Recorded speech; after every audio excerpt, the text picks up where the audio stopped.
ये श्रीलंका वाले बेचारे क्या पाकिस्तान में जलील होने के लिए आए हैं क्या? हर मैच हारी जा रहे हैं, हारी जा रहे हैं। पहले ओडीआई सीरीज आई, उनमें भी 3-0 से क्लीन वॉश कर दिया पाकिस्तान ने। और फिर हैरानगी की बात, चलो पाकिस्तान से तो हार रहे ही आ रहे हैं, जिम्बाब्वे से भी हार गए यार। जब से ये आए हैं 6 साल बाद आए हैं पाकिस्तान में, और बेचारे 5 मैच खेल चुके हैं T20 ओडीआई मिला के, 5 के 5 हारे हैं। एक जिम्बाब्वे का भी मैच शामिल है। चलो पाकिस्तान से तो हारे ही हारे, जिम्बाब्वे से भी हार गए यार। इतनी बेइज्जती, इतनी बुरी परफॉर्मेंस यार, कसम से। जिम्बाब्वे के खिलाफ 95 पे ऑल आउट हो गए थे, और हमारे खिलाफ भी कल इस तरह खेल रहे थे जैसे ओडीआई खेल रहे हैं, बहुत स्लो खेल रहे थे, और विकेटें फिर भी नहीं रोक पाए। तो मुझे तो अपनी टीम फिर इनसे महान याद आई यार। हमारी टीम तो बहुत ही अच्छी है यार, हम लोग तो ऐसे ही बुरा भला बोलते हैं हमारी टीम को। हमारी टीम तो फिर भी यार थोड़ा बहुत तो बेहतर कर ही लेती है यार। है कभी कभार उनमें बुजुर्गों की रूह आ जाती है, लेकिन वो एक साथ टूट जाते हैं। लेकिन ऐसा नहीं होता कि वो जो है ना रोकते भी रहे, रोकते भी रहे, रोकते भी रहे, रोकते भी रहे, और जो है ना जाते भी रहे, रन्स भी ना बने। तो ये ऐसा नहीं होता यार, कम से कम टेल एंडर आके तो रन्स बना ही लेते हैं हमारे वाले में भी। वो हमारे वाले ऐसे होते हैं कि आखिरी के 3-4 ओवर अगर उनकी 2 विकेटें भी बाकी हों, तो कम से कम एड़े टूड़े शॉट बना के जो है ना 2 ओवर में 20-30 रन बना ही लेते हैं। लेकिन ये श्रीलंका वाले तो यार आखिरी 3 ओवर बाकी है, 4 विकेटें भी पड़ी हुई है, फिर भी इनसे रन नहीं बन रहे यार। हसरंगा से भी रन नहीं बन रहे। और दूसरा एक और लियाला के वो खड़ा हुआ था, वो भी सेट बैट्समैन, उससे भी रन नहीं बन रहे।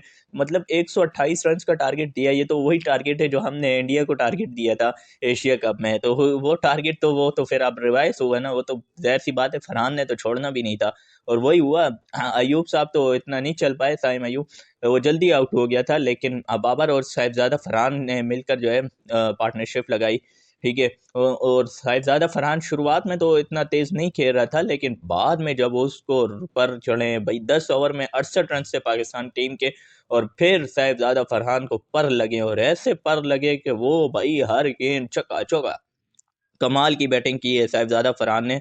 और 45 गेंदों पे 80 रन, नॉट आउट, 5 छक्के और 6 चौके लगाए हैं साहिबजादा फरहान ने।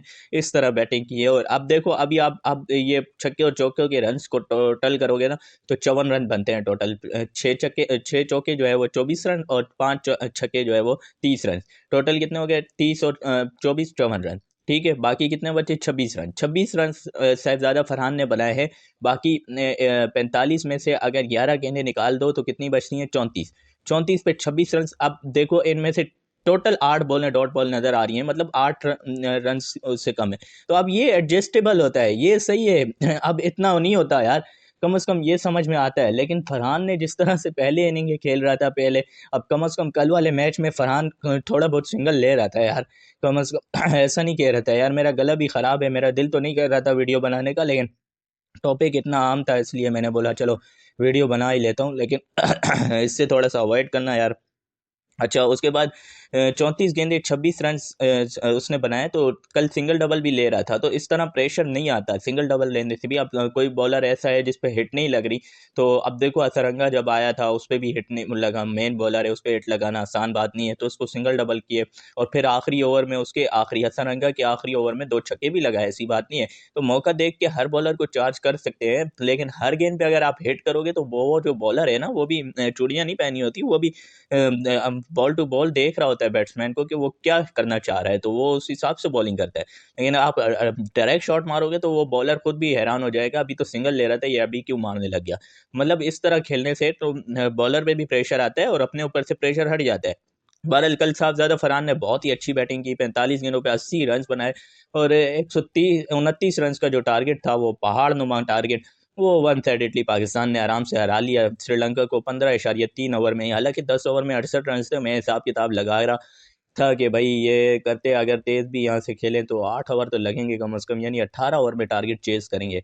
लेकिन वो जब साहिबजादा को पता नहीं कौन सी वाली रूह, उसके क्रिस गेल की रूह अंदर आई है, तो फिर उसके बाद उसने तो 5 ओवर में ही टारगेट को पूरा किया, और चल भाई पूरा हो गया टारगेट वो। और बाबर आजम तो यार कल नहीं चल पाया, बाबर आजम ने बहुत स्लो खेला यार, इतना स्लो खेला। अगर बाबर आजम भी थोड़ा सा तेज खेल लेता तो हो सकता था ये टारगेट और भी जल्दी चेज हो जाता। बाबर आजम को पता नहीं क्या हुआ यार, बहुत स्लो यार, इतना तो नहीं, ऐसी इनिंग तो बाबर आजम की मैंने कभी भी नहीं देखी यार। इतना वो, और प्रेशर भी नहीं था, इतना बड़ा टारगेट भी नहीं था, जो प्रेशर हो इतना मैच भी वो नहीं था यार। बहुत स्लो खेला बाबर आजम की इस बैटिंग से यार, काफ़ी मायूसी हुई है। अच्छा, और आगा जी तो वो तो उन पे तो बात नहीं करनी ना यार, वो तो बेचारे आते हैं अपने योगदान एक गेंद खेलने के लिए, वो तो उनको फ़र्ज़ है ना। अब देखो, अब वो बेचारे इतनी मुश्किल से फ़खर जमान से पहले आते हैं, इतनी मुश्किल से उस्मान खान से पहले आते हैं, उनका हक मारते हैं, पहले हसन नवाज का उन्होंने हक मारा। अब वो बैटिंग भी करेंगे तो अच्छी बात तो नहीं है ना यार, कम अज़ कम। तो चौथे नंबर पे आते हैं किसी का हक मार के, चौथे नंबर पे हसन नवाज की पहले जगह बनती थी, उसको भी इसी तरह पीछे पीछे करके उसकी परफॉर्मेंस आउट करवाई हो, वो उसको बाहर करवाया। फ़खर जमान भी अब जो है ना पिछले मैच में 5वें नंबर पे आया, अब उस्मान खान 5वें नंबर नंबर पे आया। तो मतलब ऐसे ऐसे कामों में हमारा कप्तान माहिर है। भारत आज मैच होना है जिम्बाब्वे और पाकिस्तान के दरमियान, वो आज फिर 6 बजे शुरू होगा, और पाकिस्तान अगर आज का मैच जीत जाती है तो फाइनल में तो बआसानी पहुंच जाएगी, और फिर उसके बाद श्रीलंका और जिम्बाब्वे की आपस में लड़ाई रह जाएगी, ये दोनों आपस में लड़ते रहेंगे। और मुझे ऐसा लग रहा है कि कहीं कहीं से फीलिंग आ रही है कि यार कहीं न कहीं से ज़िम्बाब्वे भी फाइनल में पहुँच सकती है। मैं बताता हूँ उसकी वजह ये, ज़िम्बाब्वे अगर आज का मैच हार जाती है, ठीक है, और फिर पाकिस्तान श्रीलंका को भी हरा देती है। यहाँ से अब पाकिस्तान अपने चारों मैच जीत जाएगी, ठीक है, और श्रीलंका अपने 3 मैच हार जाएगी।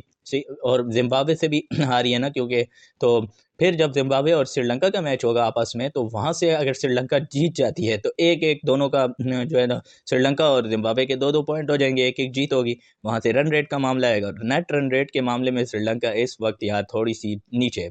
तो इस हिसाब से मुझे लग रहा है कि ज़िम्बाब्वे की टीम आगे जा सकती है। बहरहाल अभी तो श्रीलंका के भी 2 मैच और पड़े हैं, कुछ भी नहीं कह सकते, हो सकता है श्रीलंका की टीम का भी यार हमारे वाला हिसाब है, कभी कहाँ हो जाती है, कभी कहाँ हो जाती है, पता नहीं चलता। इनका भी हो सकता है अगले दोनों मैच जीत जाए, हमको भी हरा दे, इनका भी पता नहीं है, भरोसा नहीं है, और हमारा भी भरोसा नहीं है, इनसे भी हार सकते हैं। बहरहाल इस वीडियो में इतना ही। आप दोस्तों की क्या राय, कमेंट बॉक्स में ज़रूर बताना। वीडियो सही लगी हो तो वीडियो को लाइक करके, चैनल को सब्सक्राइब करके, साथ ही नोटिफिकेशन को ऑन करके बेल आइकन को भी प्रेस करते जाना।